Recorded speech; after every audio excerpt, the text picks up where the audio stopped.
Okay, just a short video here to finish up section 10.4, where we are finding the slope at a point on the polar curve defined by r equals f of theta. It's pretty simple to do, and this will just take a couple minutes. So since x and y are defined with those parameters r and theta by x equals r cosine theta and y equals r sine theta, we just use our previous technique for finding the derivative at a point for parametric equations by rewriting everything in terms of theta. So our dy dx is the dy d theta over dx d theta. And so since y is r sine theta, or f of theta times sine theta, we replace that. So we just have to calculate two derivatives. The numerator will be the derivative of f of theta times sine theta.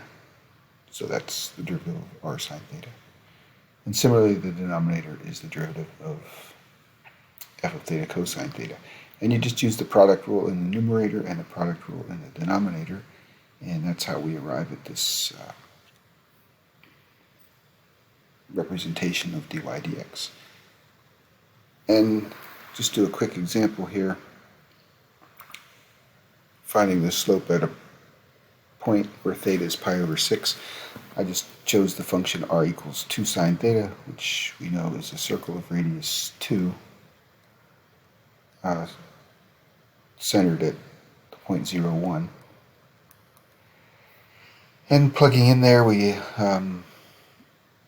just use that formula where f of theta is 2 sine theta. We take the derivative of that and we get 2 cosine theta, both here and here. And plugging in, a lot of simplification, and the derivative is 4 times sine theta cosine theta. After we simplify, since cosine squared plus sine squared is 1, whoops, that should be a 2.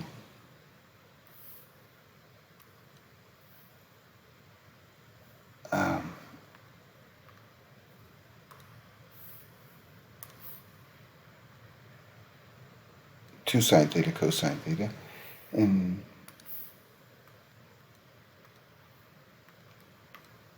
simplifies pretty nicely down to 2 times the sine of pi over 6 times the cosine of pi over 6, which is root 3 over 2.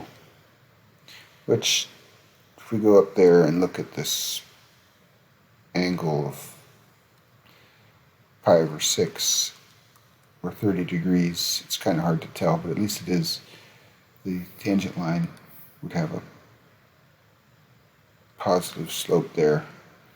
Can't really tell scale, but it's plausible that it'd be root 3 over 2, which is about 0.86. So that looks plausible. All right, that's all.